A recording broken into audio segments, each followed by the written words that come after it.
Praise the lord, హల్లెలూయా. ప్రభునందు ప్రియదేవుని పిల్లారా, నేటి ఉదయ ధ్యానం కొరకు మిమ్మల్ని ప్రేమతో ఆహ్వానిస్తూ ఉన్నాను. నేటి ఉదయ ధ్యానముగా కీర్తన గ్రంథము 17వ అధ్యాయాన్ని ధ్యానం చేయబోతా ఉన్నాం. ముందుగా ప్రార్థన చేద్దామా. పరలోకమందున్న మా ప్రియ తండ్రి, గొప్ప దేవా, నీకు వందనాలయ్యా. గడిచిన కాలమంతా మమ్మల్ని కాచి కాపాడి ఈ పరిపూర్ణమైన మరొక నూతన ఉదయమున నీ పాద సన్నిధిలో చేరి మిమ్మలను నాయన జ్ఞాపకం చేసుకుంటూ మీ నామాన్ని కనపరచడానికి, మీ వాక్య ధ్యానము ద్వారా నాయన మా దినాన్ని మేము ప్రారంభించడానికి మీరు మాకు ఇచ్చిన ఈ మంచి సమయాన్ని బట్టి మీకు వందనాలు తండ్రి. ఈరోజు కీర్తన 17వ అధ్యాయాన్ని ధ్యానం చెబుతూ ఉండగా మీరే మాకు బోధించి నేర్పించమని యేసయ్య నామమున అడుగుచున్నాను తండ్రి, ఆమెన్. ప్రభునందు ప్రియదేవుని పిల్లారా, 17వ దావీదు కీర్తనను ఈరోజు మనం ధ్యానం చేయబోతుగా ఉన్నాం. మొదటి నుండి లేఖనాలను చదువుకుందాం. దావీదు ప్రార్థన. యెహోవా, న్యాయమును ఆలకించుము, నా మొర్ర అంగీకరించుము, నా ప్రార్థనకు చెవియొగ్గుము. అది కపటమైన పెదవుల నుండి వచ్చినది కాదు. నీ సన్నిధి నుండి నాకు తీర్పు వచ్చునుగాక. నీ కనుదృష్టి న్యాయముగా చూచును. రాత్రివేళ నీవు నన్ను దర్శించి నా హృదయమును పరిశీలించితివి, నన్ను పరిశోధించితివి. నీకు ఏ దురాలోచనయు కానరాలేదు. నోటి మాట చేత నేను అతిక్రమింపను. మనుష్యుల కార్యముల విషయమైతే బలాత్కారుల మార్గముల తప్పించుకొనుటకై నీ నోటి మాటను బట్టి నన్ను నేను కాపాడుకొని ఉన్నాను. నీ మార్గముల యందు నా నడకలను స్థిరపరచుకొని ఉన్నాను. నాకు కాలు జారలేదు. నేను నీకు మొరపెట్టుకొని ఉన్నాను. దేవా, నీవు నాకు ఉత్తరమిచ్చెదవు. నాకు చెవియొగ్గి నా మాట ఆలకింపుము. నీ శరణజొచ్చిన వారిని వారి మీదికి లేచి వారి చేతిలో నుండి నీ కుడి చేత రక్షించువాడా, నీ కృపాతిశయములను చూపుము. ఒకడు తన కనుపాపమును కాపాడుకున్నట్లు నన్ను కాపాడుము. నన్ను లయపరచగోరు దుష్టులను పోగొట్టి కాపాడుము. నన్ను చుట్టుకొను నా ప్రాణ శత్రువుల చేత చిక్కకుండాను నీ రెక్కల నీడ క్రింద నన్ను దాచుము. వారు తమ హృదయమును కఠినపరుచుకొని ఉన్నారు. వారు నోరు గర్వముగా మాట్లాడును. మా అడుగు జాడలను గుర్తుపట్టి వారిప్పుడు మమ్ము చుట్టుకొని ఉన్నారు. మమ్మను నేలను కూల్చుటకు గురుచూచుచున్నారు. వారు చీల్చుటకు ఆతురపడు సింహము వలెను, చాటైన స్థలములలో పొంచు కొదమ సింహము వలెను ఉన్నారు. యెహోవా, లెమ్ము, వానిని ఎదుర్కొని వానిని పడగొట్టుము. దుష్టుని చేతిలో నుండి నీ ఖడ్గము చేత నన్ను రక్షింపుము. లోకుల చేతిలో నుండి నీ ఈ జీవిత కాలంలోనే తమ పాలు పొందిన ఈ లోకుల చేతిలో నుండి నీ హస్తబలము చేత నన్ను రక్షింపుము. నీవు నీ దానములతో వారి కడుపు నింపుచున్నావు. వారి కుమారులు కలిగి తృప్తి నొందుదురు. తమ ఆస్తిని తమ పిల్లలకు విడిచిపెట్టుదురు. నేనైతే నీతి గలవాడనై నీ ముఖ దర్శనము చేసేదను. నేను మేల్కొనున్నప్పుడు నీ స్వరూప దర్శనముతో నా ఆశను తీర్చుకుందను. ఆమెన్. ప్రభునందు ప్రియదేవుని పిల్లారా, ఈ 17వ కీర్తనను భక్తుడైన దావీదు గారు వ్రాసినట్లుగా, అలాగనే దావీదు గారు వ్రాసి మరి ప్రార్థించినటువంటి ప్రార్థనా కీర్తనగా దీన్ని మనం చూడవచ్చును. ప్రియదేవుని పిల్లారా, ఈ కీర్తనను మనము ఈ శీర్షిక మనం చూసినట్లయితే, ఈ కీర్తన యొక్క శీర్షిక మనం చూస్తే దావీదు ప్రార్థన. ఈ ప్రార్థన దావీదు ఎప్పుడు చేశారు? ఎప్పుడు ఈ ప్రార్థన దావీదుకు అవసరమైంది అనంటే, తనను బాధించే వారి నుండి విడుదల కొరకు దావీదు చేస్తున్న ప్రార్థన. ప్రియదేవుని పిల్లలారా, మనలను బాధించే వారి నుండి విడుదల పొందాలి అనుకుంటే ఈ కీర్తనకారుడు ఏ రీతిగా ప్రార్థించాడో మనము ఆ రీతిగా ప్రార్థించినప్పుడు మరి మనలను బాధించే వారి నుండి విడుదల కొరకు దేవుడు తన యొక్క మరి ఆపన్న హస్తాన్ని మనకు అందించగలడు. ప్రియదేవుని పిల్లరా, మనలను ఎవరైనా బాధిస్తూ ఉన్నారా? వారి నుండి విడుదల పొందాలి అని అనుకుంటే ఈ 17వ సంకీర్తనను ధ్యానం చేయాలి. మరి ఆనాడు దావీదు భక్తుడు మరి ఈ యొక్క ప్రార్థన చేయటానికి, తనను బాధించే వారి నుంచి విడుదల కోసం ఎందుకు ప్రార్థన చేయవలసి వచ్చింది అని అంటే, ప్రియదేవుని పిల్లలారా, ఇక్కడ ఈ ప్రార్థన యొక్క సందర్భాన్ని మనం చూసినట్లయితే దావీదు మహారాజుకు మరొకసారి గొప్ప అపాయం పొంచింది. ప్రియదేవుని పిల్లలారా, ఎంత పెద్ద అపాయము అంటే, ఇక కొద్దిపాటి దూరంలోనే మరి అతను శత్రువుకు మరి దొరకబోతున్నాడని చెప్పి, ప్రియదేవుని పిల్లలారా, మరి అతని పైకి శత్రువులు మరి అన్యాయమైనటువంటి ఆరోపణలు చేస్తూ మరి అతనిని జల్లెడ పడతాము అని అంటారు కదా, జల్లెడ పడుతూ ఉన్నారు అని ఆ మాటలు మనం వింటూ ఉంటాం కదా. అలాగున దావీదును తరుముతా ఉన్నారు శత్రువులు. కాబట్టి అలా ఒకవైపు శత్రువులు, మరొక వైపు ప్రమాదము పొంచి ఉన్నప్పుడు మరి దావీదు 2 విషయాల గురించి దేవునికి మొరపెట్టుకుంటూ ఉన్నాడు.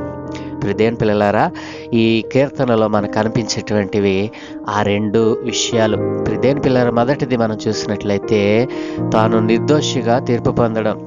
దేవుని దగ్గర ప్రార్థిస్తూ ఆయన ప్రార్థన చేస్తూ ఉన్నాడు. దేవా, నేను నిర్దోషినయ్యా, నా శత్రువులు నన్ను చుట్టి ఉన్నారు కాబట్టి నన్ను కాపాడు. రెండవది ఏంటో తెలుసా? తన కాపుదల. శత్రువుల నుంచి మరి తనకు కాపుదల కావాలని ప్రార్థిస్తూ ఉన్నాడు. అలాగనే తాను నిర్దోషిని కనుక నన్ను కాపాడు అంటూ ఉన్నాడు. ప్రియదేవుని పిల్లలారా, మనల్ని ఎవరైనా బాధిస్తూ ఉంటే మనం చేయవలసింది ఏంటో తెలుసా? మరి పగకు పగ చూపడం, ప్రతీకారానికి ప్రతీకారం చూపడం కాదు. దావీదు భక్తుడు చేసినటువంటి ప్రార్థన మనం కూడా చేయగలగాలి. ఎందుకంటే దావీదు భక్తుడు పలుమార్లు దేవునిని ప్రార్థించాడు. అలా ప్రార్థించడానికి ఎందుకు త్వరపడుతూ ఉన్నాడు తెలుసా? దావీదు భక్తుడు దేవుని సన్నిధిని ప్రార్థన చేయటానికి ఎందుకు ప్రథమ స్థానాన్ని ఇచ్చాడు తెలుసా? తన ప్రార్థన దేవుడు విన్నాడు అని తాను గ్రహించగలిగాడు. ప్రియదేవుని పిల్లరా, తన జీవితంలో మరి ఏ యుద్ధం చేయాలన్నా, ఏ పని ప్రారంభించాలన్నా దేవుని పాద సన్నిధిలో కనిపెట్టేటువంటి అనుభవం తనకుంది. నేను ప్రార్థిస్తే నా దేవుడు వింటాడు అనేటువంటి నిత్యత్వం ఆయనకుంది. కాబట్టి ప్రియదేవుని పిల్లరా, ఈ రోజున మనం ప్రార్థన చేస్తూ ఉన్నాం, మనం కూడా ప్రార్థిస్తూ ఉన్నాం. మరి కష్టం వచ్చినప్పుడు కాదు, మరి ఉదయము సాయంత్రం ఒకవేళ ప్రార్థన చేస్తూ ఉన్నావేమో, అయినా దేవుడు నీకు మరి మరి ఏ విధమైనటువంటి మరి ఫలితము నీకు రాలేదేమో. ప్రియదేవుని పిల్లలు, ఒకసారి ఆలోచన చేశారా? నీ ప్రార్థనకు జవాబు ఎందుకు రావడం లేదు? దావీదు భక్తుడు చేస్తే పలుమార్లు దేవుని యొక్క సన్నిధిలో నుండి మరి అనేకమైనటువంటి ఆశీర్వాదాలు తనకొచ్చాయి.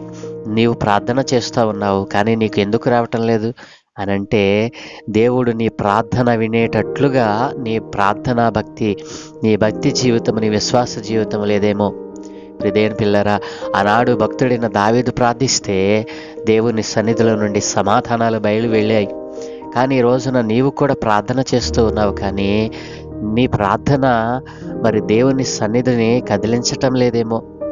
నీ భక్తి విశ్వాస్యత ఆయన ముందర తక్కువగా ఉందేమో. ఒకసారి ఆలోచన చేసావా? కాబట్టి మనల్ని బాధించేవారు మనల్ని తరుముతున్నప్పుడు మనం చేయవలసినటువంటి ప్రార్థన ఏంటో తెలుసా? ప్రభువా, నేను ఏ పాపమూ చేయలేదు, నేను నిర్దోషిని, నన్ను ముందు నిర్దోషిగా ఎంచు అని మనలను మనం తగ్గించుకుని, దావీదు భక్తుడు కీర్తనకారుడు ఏ రీతిగా ప్రార్థించాడో, మరి తాను నిర్దోషిగా మరి నీ దగ్గర తీర్పు పొందడం అంటే, దేవుని దగ్గర తీర్పు పొందడం అంటే ఎంత మరి అచంచలమైన భక్తి విశ్వాసము, యథార్థత దావీదు భక్తునిలో ఉందో మనం తెలుసుకోవచ్చును ప్రియదేవుని పిల్లరా. కాబట్టి యథార్థమైన భక్తి విశ్వాస్యతతో మనం దేవుణ్ణి మొదట ప్రసన్నం చేసుకున్నప్పుడు తర్వాత కాపుదల అనేటువంటిది దేవుడు మనకు అనుగ్రహిస్తాడు. కాబట్టి మరి నీ పొరుగు వాని ద్వారా నీవు తరుమబడుతున్నావేమో, అనేక మంది నీ మీద నేరారోపణ చేస్తూ ఉన్నారేమో.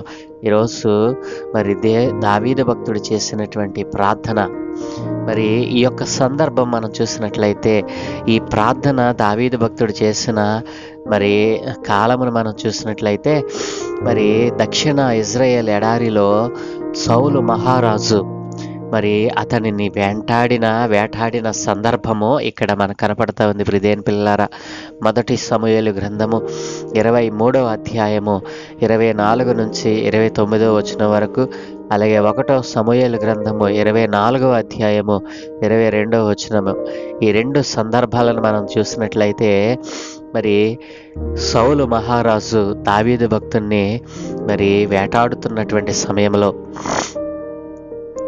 మాయోను అరణ్యములో దావీదును తరుమోటానికి వెళ్ళిన సందర్భము ప్రియదేని పిల్లలారా. కాబట్టి ఈ యొక్క సందర్భాన్ని మనం ధ్యానం చేసినట్లయితే దావీదు భక్తుడు ఎంత ప్రమాదంలో ఉన్నాడో, అంత ప్రమాదంలో ఉండి కూడా దేవుని సన్నిధిలో ప్రార్థన చేశాడు. కాబట్టి మరి మనల్ని బాధించే వారి నుంచి విడుదల పొందాలంటే మనము దేవుని సన్నిధిలో మనము నిర్దోషిగా దేవుని దగ్గర మనం తీర్పు పొంది తన కాపుదల కోసం మనం ప్రార్థన చేయాలి. కాబట్టి దావీదు భక్తుడు చేసిన ఈ ప్రార్థన మరి మనం చూసినట్లయితే, యెహోవా న్యాయమును ఆలకించుము, నా మొర్ర అంగీకరించుము, నా ప్రార్థనకు చెవియొగ్గుము, అది కపటమైన పెదవుల నుండి వచ్చినది కాదు. ప్రియదేని పిల్లలారా, ఈ రోజున నీవు ప్రార్థన చేస్తూ ఉన్నావు, కానీ దేవుని సన్నిధి నుండి ఒక్క జవాబు కూడా మరి మనకు రావటం లేదు. ఎందుకో తెలుసా? దావీదు భక్తుడు కపటమైన పెదవులు కలిగిన వాడు కాదు. ఒకవేళ నీలో ఆ కపటమైన పెదవులు కలిగిన వాడవై ప్రార్థిస్తూ ఉన్నావేమో, నిన్ను నీవు మరి సరిచేసుకోవాలి. యథార్థమైన భక్తిని కలిగి ఉండాలి. కాబట్టి ఆయన అంటూ ఉన్నాడు కదా 2వ వచనంలో, నీ సన్నిధి నుండి నాకు తీర్పు వచ్చునుగాక, నీ కనుదృష్టి న్యాయముగా చూచును అని అంటూ ఉన్నాడు. ఇక్కడ తాను నిర్దోషిగా తీర్పు పొందడాన్ని ఇక్కడ భక్తుడు వ్యక్తపరుస్తూ ఉన్నాడు. నేను నిర్దోషినయ్యా, అది నీవే ఎరుగుదువు అని దేవునితో చెప్పగలుగుతా ఉన్నాడు. ప్రియ దేవుని పిల్లలారా, కాబట్టి మరి నన్ను పరిశోధించితివి, నీకు ఏ దురాలోచన కానరాలేదు. తన్ను తాను దేవునికి ప్రత్యక్షపరుచుకుంటా ఉన్నాడు. కాబట్టి మనల్ని బాధించేవారు నుండి మనం విడుదల పొందాలంటే మనం ఈ రీతిగా ప్రార్థన చేయాలి. మొదటిగా మన యొక్క యథార్థమైన విశ్వాస్యతను దేవుని ముందర కనపరచాలి. దేవుడు మన యొక్క యథార్థతను, భక్తి విశ్వాస్యతను దేవుడు మెచ్చాలి. అప్పుడే మనము మరి దేవుని దగ్గర తన కాపుదలను మనం పొందుకోగలం. కాబట్టి ప్రియదేని పిల్లరా, మరి భక్తుడు చేసినటువంటి ప్రార్థన, ఇక మరి శత్రువులు మరి ఎంత బలముగా తనను వేటాడుతూ ఉన్నారో, మరి ఒక బలమైనటువంటి కారణము చేత ఏ విధమైనటువంటి మరి అకారణముగా తనను తరుముతా ఉన్నారు. నేను నిర్దోషిని అని ఆయన దేవుని దగ్గర ప్రార్థన చేస్తూ ఉన్నాడు. మరి చివరి వచనంలో అంటాడు కదా, నేనైతే నీతి గలవాడినై నీ ముఖ దర్శనం చేస్తానయ్యా, నేను మేల్కొన్నప్పుడు నీ స్వరూప దర్శనముతో నా ఆశను తీర్చుకుంటాను. ప్రియదేని పిల్లరా, నీ రెక్కల నీడ క్రింద నన్ను దాచయ్యా అని మరి నీ కృపాతిశయములను నాకు చూపయ్యా. మరి నేను నీకు మొరపెట్టుకొనుచున్నప్పుడు నీవు నాకు ఉత్తరమిస్తున్నావు, అందుకు నీకు స్తోత్రం అని దావీదు భక్తుడు మరి తన ప్రార్థనను ఇక్కడ ముగిస్తూ ఉన్నాడు. ప్రియదేని పిల్లరా, కాబట్టి ఇతరులు నిన్ను తరుముతా ఉన్నారా? ఇతరులు నిన్ను వేధిస్తూ ఉన్నారా? శత్రువు భయము నీకు వెంటాడుతూ ఉందా? అయితే దావీదు భక్తుడు చేసిన ప్రార్థన నీవు చేయాలి. మరి సౌలు మహారాజు మరి మాయోను అరణ్యములో దావీదు ఉన్నాడని తెలుసుకొని వేటాడినటువంటి సందర్భమే ఈ ప్రార్థన. ప్రియదేని పిల్లరా, మొదటి సమూయేలు గ్రంథం 23వ అధ్యాయము మరి 24 నుంచి 29 వరకు, మొదటి సమూయేలు గ్రంథం 24వ అధ్యాయం 22వ వచనంలో కూడా ఈ యొక్క సందర్భాన్ని మనం చూడవచ్చును. కాబట్టి నీ భక్తి జీవితంలో, యథార్థమైన నీ భక్తి జీవితంలో దావీదు భక్తుడు చేసినటువంటి ప్రార్థన విధానం నీకు అలవడి ఉందా? నీ ప్రార్థనకు జవాబులు రావటం లేదా? అయితే ఎందుకు రావటం లేదు? శత్రువులు ఎందుకు నన్ను వెంటాడుతూ ఉన్నారని ప్రభు పాద సన్నిధిలో నీవు ఈ యొక్క 17వ కీర్తనను చదివి ధ్యానం చేసినట్లయితే భక్తుడు ఏ రీతిగా ప్రార్థన చేశాడో, మరి శత్రువులు తనను వెంటాడుతూ ఉన్నప్పుడు ఎలాగున ప్రార్థించాడో, దేవుడు ఎలాగున మరి ఆయనకు ఉత్తరం ఇచ్చాడో నీవు ధ్యానం చేసి దానిని మరలా ఒకసారి చదివి ధ్యానం చేసి ఆ దేవుని దీవెనలు పొందుకోవాలని మనవి చేస్తూ ఉన్నాను. దేవుడు మీ కుటుంబాలను దీవించునుగాక. ప్రార్థన. సజీవుడైన తండ్రి, మా గొప్ప దేవానికి వందనాలయ్యా. ఏ మంచి లేని మా జీవితంలో మరొక నూతన ఉదయాన్ని అనుగ్రహించారు. అవును తండ్రి, మా శత్రువులు మమ్మల్ని వేటాడుతూ ఉన్నప్పుడు మేము ఏలాగున ప్రార్థించాలో నీ భక్తుడైన దావీదు ప్రార్థించి మాకు నేర్పించారు నాయన. ఈ రోజున 17వ కీర్తనలో నుండి అయా ఒక సత్యమును మేము నేర్చుకున్నాం.